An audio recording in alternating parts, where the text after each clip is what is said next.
네, 안녕하세요. 예, 엄명중입니다. 네, 요즘 많은 부모님들이 아이를 키우시면서 아이가 좀 공부를 좀 잘했으면 좋겠다는 생각들 하고 계시죠? 예, 저도 아이를 키우지만 제 아이가 공부를 좀 잘해줬으면 좋겠다는 생각들을 하게 됩니다. 요즘 한 5년 전부터 이슈가 됐던 것이 자기주도 학습이라는 것인데요. 저는 오늘 이 자기주도 학습에 대한 어떤 원리에 대해서 또 부모가 실제로 어떻게 좀 도움을 줄 수 있을까, 여기에 대해서 같이 한번 이야기를 해보고자 합니다. 보통 우리가 자기주도 학습이라고 보통 얘기를 하는데요. 자기주도 학습이라는 개념에는 크게 세 가지 개념이 사실 들어있습니다. 먼저 자기훈련입니다. 자기훈련이라는 것은 타인이 누군가를 통제를 하고 교육을 시킨다 해서 되는 부분이 아니라는 것이죠. 또 자기훈련이 되기 위해서는 동기라는 것이 반드시 필요하게 되어 있습니다. 두 번째 개념은 바로 주도성이라는 것이죠. 그 주도성은 무엇입니까? 예, 사람마다 가치관이 있습니다. 이 가치관에 따라서 자신의 반응을 선택하는 것이 바로 이 주도성이라는 것입니다. 보통 사람을 살아가다 보면은 이 자극과 반응의 연속성상에 있습니다. 늘 날마다 우리는 자극을 받아요. 내가 주변 사람들과 함께 만나면서 어떤 내가 하지 말아야 될 얘기들, 또 외부로부터 내가 듣고 싶지 않았던 얘기들, 다양한 자극들을 받게 돼 있죠. 하지만 그 받았던 다양한 자극들을 일일이 다 반응하면서 살 수는 없잖아요. 그렇죠? 근데 반응하면서 살 수는 없지만 그 중에는 또 내가 의식하지 않은 상태에서 무의식적으로 내가 이 반응하는 경우들이 있죠. 예를 들면 뭐가 있을까요? 아이에게 야, 너 제발 똑바로 앉아서 밥 좀 먹어 라고 얘기를 했어요. 근데 이 아이가 젓가락질을 하다가 갑자기 라면을 먹다가 라면을 돌돌돌 포크한테 말아먹는 거예요. 그걸 보다 못한 아버지가 갑자기 포크나 이 젓가락을 빼앗가지고 뭐라고 혼을 낸다거나 이런 것들은 무엇일까요? 예. 그 아이의 감정 상태나 또 아이의 욕구를 있는 그대로 사실을 받아들이는 준비가 안 돼 있는 상태죠. 그러다 보니까 어떻게 든 꿀밤에 이렇게 한 대씩 내려가는 것이죠.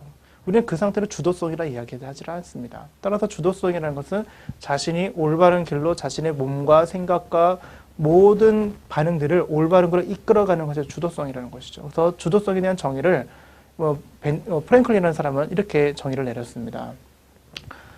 사람마다 어떤 가치관인데 그 가치관에 따라서 자신의 반응을 선택하는 것이 바로 주도성이라고 보통 얘기를 했다는 것이죠. 세 번째 개념은 뭐냐면 학습이라는 것입니다. 학습의 개념은 배우고 익히는 과정이라는 것입니다. 배운다는 건 우리는 학교에서나 또 과외 선생님을 통해서 또 학습지 교사를 통해서 늘 배우죠. 중요한 것은 익히는 것이 중요하다는 것이죠. 근데 우리 보통 아이들이 학교 생활이나 우리가 꼭 방과 후에 어떤 교실이라든지 이런 생활들을 또 우리가 눈여겨보면은 아이들이 스스로 익히는 시간은 그렇게 많지가 않습니다. 그렇다면 부모로서 도와줄 수 있는 것은 무엇일까요? 그렇죠. 바로 익히는 시간들을 좀 더 배당을 하고 그 시간에 맞게끔 완전 학습을 할 수 있게끔 도와주는 것이 자기주도 학습에서 부모의 역할이라는 것이죠.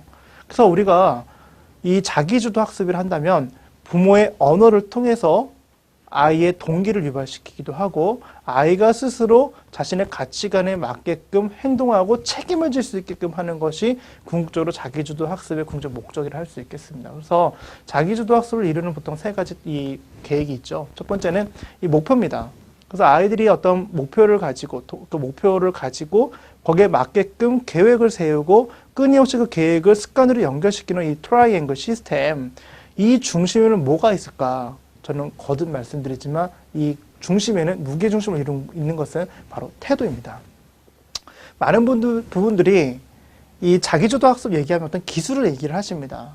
그래서 수업 노트를 쓰는 방법, 암기하는 방법, 교과서를 읽는 방법, 상당히 많은 방법들이 있습니다. 하지만 그 방법들은요, 방법에 그치지 않습니다. 제일 중요한 건 무엇일까요? 그렇죠. 내가 그것을 받아들이고자 하는 마음의 자세, 내가 선생님 이야기를 듣고자 하는 의지, 그리고 내가 몰라도 아는 체 하는 것이 아니라 내가 아는 게 아니라는 마음의 겸손, 다시 말하면 노력, 성실, 인내, 끈기, 겸손, 이러한 태도들이 실질적으로 자기주도 학습의 근간을 이루고 있어야 한다는 것이죠. 그래서 많은 부분들이 이렇게 생각하시죠. 내가 아는 우리 옆집에 어떤 아이는 공부를 참 잘하는데 우리 아이는 왜 못할까? 그 아이가 하고 있는 공부 방법을 그대로 내 아이에게 적용시켰음에도 불구하고 왜 되지가 않을까? 이런 얘기를 상당히 많이들 하십니다. 또 왜 안 되냐면요. 그 우리가 흔히 얘기하는 공식 멘토라고 하는 그 학생들이 갖고 있는 내면의 힘, 다시 내공과 내 자녀의 내공이 다르기 때문에 그렇습니다. 그렇다면 부모가 해줄 건 뭘까요? 그래서 많은 아버님들이 착각하시는 것 중에 하나가 첫 번째가 초등학교 때 무조건 놀리면 돼. 맞습니다. 놀리는 거 중요합니다. 하지만 올바르게 놀리는 게 중요합니다. 올바르게 놀린다는 건 뭐냐면 올바른 가치관, 인성을 갖고 자신이 놀 줄 아는 그런 문화들을 누릴 수 있는 것이 더 중요하다는 것이죠. 그래서 우리 부모님들이 아셔야 될 것이 바로 자기주도 학습의 원리의 근간을 이루고 있는 것이 바로 인성, 태도라는 것을 기억을 하시고 이런 부분에서 좀 더 효과적으로 이 아이들을 지도하기 원하신다면 제일 중요한 첫 번째, 내 아이가 어떤 생각들을 갖고 있는지를 어떤 체험이나 학습을 통해서 그날 저녁에 딱 15분만 내셔서 물어보는 겁니다. 따라하겠습니다. 오늘 하루 네가 깨달은 게 뭐니? 라고 질문하십시오. 그러면 그 아이는요. 무슨 얘기하는 거야 엄마? 무슨 얘기하는 거야 아빠? 이런 얘기 할 수 있습니다. 하지만 그런 질문들을 반복해서 주게 되면요. 우리 뇌는요. 자연스럽게 해답을 쫓아가게 되어 있습니다. 애가 귓등으로 듣던 애가 듣지 않던 간에 그런 질문을 자기 전에 같이 한번 해주면요. 아이가 그것이 반복적인 의식 속에서 습관이 됩니다. 그래서 자기 삶을 돌아보고 깨달은 것이 무엇인지 생각하는 그 아이는요. 궁극적으로 자기 자신을 돌아보게 되는 성찰력을 갖게 됩니다. 근데 이 성찰력은요. 궁극적으로 아이의 인생의 진로뿐만 아니라 학습과 인생의 성공으로 가는 지름길이라는 것을 기억을 하셔야 됩니다. 그래서 부모의 말 한마디가 중요하다는 건 바로 여기 있다는 것이죠. 그래서 부모님들은 충분히 하실 수 있으십니다. 예, 그것을 기대하면서 오늘 강의 여기서 마치도록 하겠습니다. 감사합니다. 네.